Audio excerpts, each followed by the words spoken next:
早晨，各位主持、各位聽眾，係啊，有啲嘢不吐不快因為尋日喺嗰個講我哋經目嘅問題。咁尋日咧喺北區入邊處理個大廈呢個糾紛咧，個管理公司同新舊管理公司嘅問題。咁咧，因為成件事入邊咧，都呢樣嘢咧都好耐嘅。我哋因為尋晚都協咗到半夜3點半。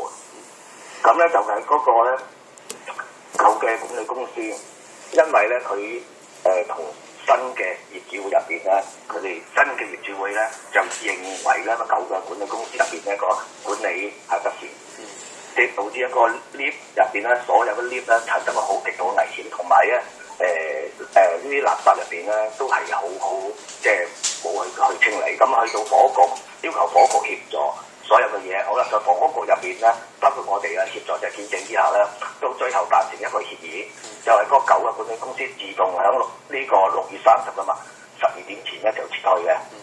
咁到最後而家去執行嗰陣時候咧，咁房屋局咧同埋我哋落去咧就見證之下咧，就要求佢離開，但係佢可以咧就唔離開，房屋局就攞晒所有嘅文件出嚟叫佢亦都當冇到。咁最後咧要搞到上去警察局，咁啊警察局咧亦都對呢、個大廈入邊嘅管理入邊咧，4195呢個法令入邊咧係一無所知嘅。咁呢個你到去30號之後咧，你係冇一個身份再留喺大廈入邊。而家入邊咧，佢哋兩座大廈8部 lift 咧，有4部咧9位以下咧檢驗咧就嚟斷啦，已經係好危險。火局咧都勒令咧要封唔俾搭。但係舊嘅管理公司堅持唔走咧，就話佢上一屆嘅業主會咧就爭佢一啲嘅維修啊，同埋零重總咧就幾十萬，就要佢哋簽一張欠單，亦都要佢一係咧你就俾錢，如果唔係就唔走。咁到後再去到警察局咧要求房屋局咧因為你哋去管嘅，你哋要落一個命令，佢哋先執行。但係房屋局話咧，雖然佢係管經屋，但係佢哋冇權落呢個命令。咁警察話你唔落呢個命令，因為佢去闖入人哋，即係你冇呢個身份入邊咧，你係喺一個非法逗留嘅私人嘅物業上。但係房屋局話佢冇權管，咁我就覺得好奇怪，因為當時我哋4方上嚟協商嗰陣時候咧，係經理房屋局開會。咁如果你認為呢個舊嘅管理公司你係冇權叫佢走嘅，咁你點解你又要幫新嘅管理會入邊幫佢招標咧？好啦，新嘅管理公司進場嘅時候咧進唔到，咁啊尋日咧因為我哋咧唔想佢哋打鬥3方面咧，尋日就擾攘嘈得好緊要，咁啊最後咧就叫佢哋咧就各自翻屋企咧，到今日都未去解決嘅。咁而家個大廈入邊咧，就一個冇因管理。但係唔係大廈嘅業主有權趕佢走噶嘛？我而家上去警察話一定要去房屋局要落呢個命令，房屋局咧又唔肯，佢話經屋賣咗出去咧又唔到去管。但係佢就相反咧，佢又同我講呢個笑話，就係話咧佢哋可以咧，雖然而家佢話唔走咧，就可以叫舊嘅管理公司叫佢暫時整翻嗰4部咧，就不止跌落嚟。咁我就問佢啦，你連叫佢走你都冇權，佢再會投資落去咩？咁對業主公平咩？咁呢個4195呢個法令入邊係你哋掌管咁耐，呢房屋局你點解睇到呢個問題？你哋係冇權嘅時候，你又點解要幫佢將招標啊所有嘅過程全部喺啲房屋局入邊咧？我哋有參與嘅，有見證有簽名嘅。咁最後大家都冇辦法，到最後咧要可能一陣間要去到檢察院，去進行過，但係檢察院去做嘅時候幾耐？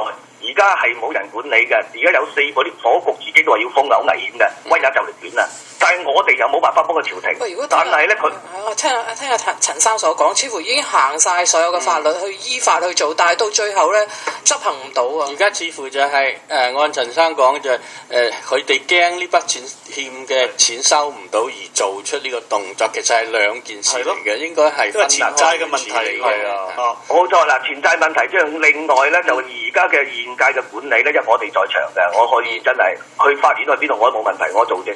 係講如果你認為上一屆嗰個有欠你款嘅，你要攞單據攞出嚟。如果房屋局確認咗幾多，佢哋都夾錢還。但係單據入邊咧，佢係攞唔到嘅，淨係一個電腦單咁打啫嘛。你單我幾？我諗第一句講緊晒咧，就係法例滯後啦。咁啊，房屋局可能咧，佢就只係能夠做個協調作用嘅。咁其實真正嚟講，應該就係話個業主會係最大權噶嘛。係咪先？如果你個業主會又冇權踢走舊嗰個嘅，咁個業主會成立咗新嘅冇乜意思嘅啫喎。主持，我想講樣嘢，呢個咩叫合約精神？管委會點解要2年？2年你過咗1秒，你呢個身份都冇嘅。係咯，同管理公司一樣。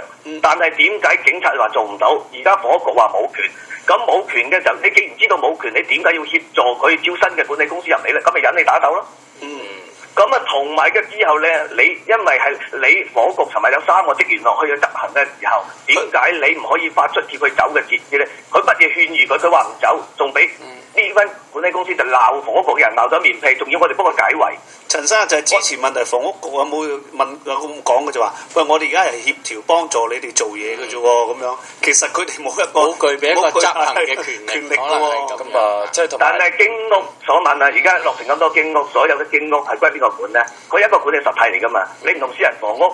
私人房屋個法律未通過，未授予一個管理實體，佢本身係管經屋嘅，咁你話冇權喎？好啦，就至於警察咧，正正話陳生快少少，因為有聽眾問緊啦。我知啊，有人去入侵啲私人嘅地方嘅時候咧，佢就係冇權執行嘅。